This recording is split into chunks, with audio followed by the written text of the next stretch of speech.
Hello दोस्तों, स्वागत है आज की इस वीडियो में। आज हम लोग क्लास 12th के चैप्टर 1 मैथ का अवयव, ये हालांकि ये तीसरा चैप्टर है लेकिन मैं पहली बार पढ़ा रहा हूँ, तो ये इसे इंग्लिश में मैट्रिक्स बोलते हैं। तो इसका कुछ परिभाषाएं हैं, जैसे कि है ये, देखिए बताते हैं। परिभाषा: एक मैट्रिक्स m n संख्याओं का एक आयताकार क्रम विन्यास है जिसमें m पंक्तियां और n स्तंभ हैं। इस मैट्रिक्स को हम m गुने n का मैट्रिक्स भी कहते हैं। मतलब जिसमें ऐसे देखिए, समझाते, एक प्रकार का ये मैट्रिक्स अवयव है, दिया है a b c d e f, कुछ भी दिया है, इसमें कुछ भी दिया होता है। और इसमें ये जो होता है इस साइड का, इसे बोलते हैं पंक्ति, जिसे भी पंक्ति बोलेंगे। और इस साइड से जो होगा उसे बोलेंगे कॉलम, यानी स्तंभ बोलेंगे। तो आगे देखेंगे इसको। अवयव के संकेत: किसी मैट्रिक्स को अंग्रेजी वर्णमाला के बड़े अक्षर A B C द्वारा सूचित किया जाता है, और कुछ भी डॉट डॉट, जबकि इसके अवयव को अंग्रेजी वर्णमाला A B C dot dot dot से सूचित किया जाता है। उदाहरण के लिए देखेंगे, जैसे A बराबर दिया है, तो ये जो A है ये है मैट्रिक्स को दर्शाता है, ये मैट्रिक्स को दर्शाता है। और ये जो, और बाकी ये छोटा छोटा है ABCD, ये जब दर्शाता है वो इसके अवयव को दर्शाता है। तो इस प्रकार से जो ये सब है ये कॉलम है, ये तीनों कॉलम है, और इस प्रकार से जो है उसे रो कहेंगे। तो आगे देखेंगे, तो इसमें कोटि अगर पूछेगा, ऑर्डर मतलब कोटि होता है। तो पहले रो की संख्या, number of row into number of column, तो जो जितना होगा, मतलब रो की संख्या यहाँ पर 2 है, 2 इंटू कॉलम की संख्या 3 है, तो ये 3। तो ये देखिए इस प्रकार से कोटि निकलता है। आगे देखते हैं, फिर से दिया है A1, 1, इसका अर्थ है इस 1 का मतलब होगा, इस 1 का मतलब रो और इस 1 का मतलब कॉलम। अर्थात A11 मतलब होता है कि ये पहला कॉलम में है और पहला रो में है, रो 1 और रो कॉलम 1। और इसका मतलब है कि A12, तो रो 1 और कॉलम 2, इसका मतलब यही होता है। तो आप समझ गए होंगे, आशा करते हैं। आगे बढ़ते हैं, और इसी का कोटि पूछेगा तो रो की संख्या गुने कॉलम की संख्या, तो 2 गुने 2। इसे ऐसे नहीं लिख सकते हैं, ऐसे लिखना गलत हो सकता है, इसे ऐसे ही लिखा जाता है। उसी प्रकार से एक और एग्जांपल है, दिया है 2, 3, 4 और 3, 2, 1, और इसमें A11 का मान पूछ रहा है। मतलब इधर रो 1, रो 2, कॉलम 1, कॉलम 2, कॉलम 3। तो इसमें 1 मतलब कि रो 1 कॉलम 1 बराबर जितना दिया है 2, ये 2 होगा। इसी प्रकार से ये सारा है, देख लीजिएगा ध्यान से। और आगे है अवयव के प्रकार। तो अवयव के प्रकार बहुत सारे होते हैं। तो पहला है आयताकार अवयव, रेक्टेंगुलर मैट्रिक्स, वैसा मैट्रिक्स जिसमें रो और कॉलम की संख्या समान ना हो उसे आयताकार अवयव कहते हैं। ये हो गया रो और ये हो गया कॉलम की संख्या, ये दोनों समान नहीं होना चाहिए। समान हो जाएगा तो ये वर्ग हो जाएगा, इसीलिए समान नहीं होना चाहिए, तो ये आयताकार होगा। उसी प्रकार इसमें भी है, 3, 2 है, सेम नहीं है।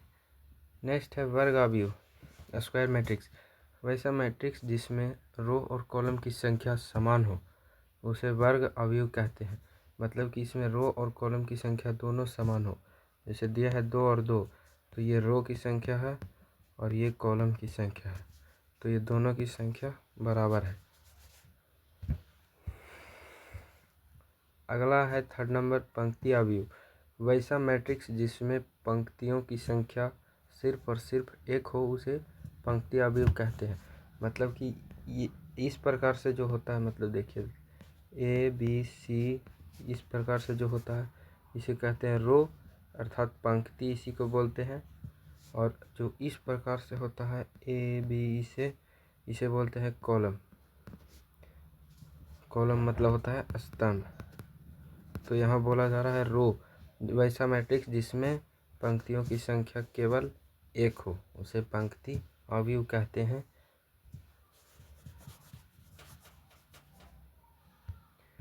इसमें इन सभी एग्जाम्पल में पंक्तियों की संख्या केवल और केवल एक है, कॉलम की संख्या नहीं दिया है। कॉलम की संख्या एक से अधिक है, जैसे इसमें कॉलम 3 है, इसमें कॉलम 1 है, इसमें कॉलम 4 है। तो हमसे बोला जा रहा है केवल पंक्तियों की संख्या। आगे है स्तंभ अवयव। वैसा मैट्रिक्स जिसमें स्तंभों की संख्या सिर्फ और सिर्फ एक हो उसे स्तंभ अवयव कहते हैं। तो ये देखिए इसमें स्तंभ इस प्रकार से होगा, 1 2 3 दिया है, ये सभी कॉलम है। कॉलम मतलब स्तंभ होता है। और रो की संख्या इसमें 3 है, तो हमको इससे कोई मतलब नहीं है, हमें अभी मतलब है कॉलम से। तो कॉलम की संख्या केवल और केवल 1 दिया है, इसीलिए ये स्तंभ अवयव है। आगे देखते हैं शून्य अवयव। वैसा मैट्रिक्स जिसमें सभी अवयव शून्य हो उसे शून्य अवयव कहते हैं। ये सब जो होता है ये अंदर का अंक सभी अवयव होता है, तो ये सभी अगर शून्य हो तो उसे शून्य अवयव कहते हैं। जीरो मैट्रिक्स को सामान्यतः बड़ा ओ द्वारा सूचित करते हैं, ये ओ है। जीरो मैट्रिक्स को बड़ा ओ द्वारा सूचित करते हैं। आगे है तत्समक अवयव। वैसा स्क्वायर मैट्रिक्स जिसका लीडिंग डायगोनल का मान 1 हो तथा अन्य अवयव शून्य हो उसे तत्समक अवयव कहते हैं। तो ये देखिए, माने कि ये एक स्क्वायर है, वर्ग है, एक प्रकार का वर्ग है, तो इसका ये जो विकर्ण है इसी को लीडिंग डायगोनल कहते हैं। लीडिंग डायगोनल, इसे ही लीडिंग डायगोनल कहते हैं।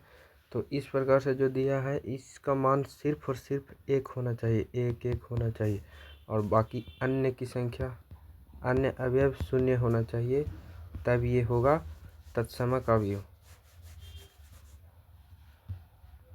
तो लिखा है वैसा स्क्वायर मैट्रिक्स जिसका लीडिंग डायगोनल का मान 1 हो तथा अन्य अवयव शून्य हो उसे तत्समक अवयव कहते हैं। ये एग्जाम्पल है, ये दोनों एग्जाम्पल है। आगे नोट में दिया है तत्समक अवयव को प्रायः आई द्वारा सूचित करते हैं, इसे आई से डिनोट करते हैं, बड़ी आई से। नेक्स्ट है विकर्ण अवयव। वैसा स्क्वायर मैट्रिक्स जिसमें लीडिंग डायगोनल के अलावा अन्य सभी अवयव शून्य हो उसे विकर्ण अवयव कहा जाता है। मतलब इसका लीडिंग डायगोनल का मान कुछ न कुछ होगा, लेकिन अन्य सभी जो अवयव है वो सब शून्य होगा, और लीडिंग डायगोनल केवल और केवल अंक होगा।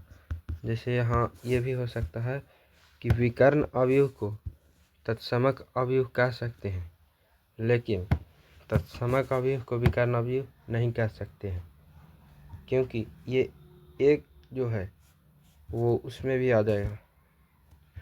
जैसे इसमें भी है 1 1 1 0 0 0 0 0। इसमें मतलब ये मैं कैसे समझाऊं, जैसे दिया है कि देखिए तत्समक अवयव का परिभाषा होता है वैसा स्क्वायर मैट्रिक्स जिसका लीडिंग डायगोनल का मान 1 हो तथा अन्य अवयव शून्य हो, और विकर्ण अवयव का भी वही सेम है बट थोड़ा सा चेंजिंग है। वैसा स्क्वायर मैट्रिक्स जिसमें लीडिंग डायगोनल के अलावा अन्य सभी अवयव शून्य हो, मतलब इसमें है कि केवल एक नहीं कुछ भी हो सकता है, और अन्य सभी अवयव शून्य मतलब सेम होगा। मतलब अगर 1 1 रखेंगे तो ये तत्समक अवयव भी हो जाएगा, इसीलिए लिखा भी है यहाँ डायगोनल मैट्रिक्स या यूनिट मैट्रिक्स, ये दोनों सेम है, बाकी डायगोनल मैट्रिक्स है ये केवल। अगला है अदिश अवयव। वैसा स्क्वायर मैट्रिक्स जिसमें लीडिंग डायगोनल का मान एक ही अंक का हो उसे अदिश अवयव कहते हैं। मतलब ये कुछ भी दिया है इसमें, लेकिन लीडिंग डायगोनल का मान होगा, जैसे मान लीजिए 300,003 है, तो इसमें जो लीडिंग डायगोनल है वो सारा के सारा सेम होना चाहिए। जैसे देखिए एग्जांपल दिया है 2 2 3 3, बाकी अन्य कुछ भी हो लेकिन लीडिंग डायगोनल का मान सेम होना चाहिए। नोट में दिया है यह अदिश अवयव विकर्ण अवयव होता है, लेकिन सभी विकर्ण अवयव अदिश अवयव नहीं होता है, याद कर लीजिएगा। यह आज के लिए लास्ट है आज का। ऊपरी त्रिभुजाकार अवयव ये कुछ इस प्रकार का होता है, वैसा स्क्वायर मैट्रिक्स जिसमें डायगोनल के नीचे का सभी अवयव शून्य हो, ऊपरी त्रिभुजाकार अवयव कहलाता है। मतलब कि ये मान लीजिए कोई मैट्रिक्स दिया हुआ है A और B C 0 0 0, नहीं ये थोड़ा ज़्यादा हो जाएगा, गलत हो जाएगा। मान लीजिए ये दिया है A 1 2 3 दिया है 3 4 5 0 0 0, मतलब ये जो है ये लीडिंग डायगोनल है, और इसके नीचे जितना भी अंक हो वो सारा का सारा शून्य हो, तो इसे कहते हैं ऊपरी त्रिभुजाकार अवयव। तो वीडियो अच्छा लगा हो तो वीडियो को लाइक करें और चैनल को सब्सक्राइब ज़रूर करें, और वीडियो को दोस्तों के पास ज़रूर शेयर करें। अगर इसका PDF लेना है तो टेलीग्राम चैनल ज्वाइन करें, टेलीग्राम का लिंक डिस्क्रिप्शन में दिया है, जाकर अभी ज्वाइन करें।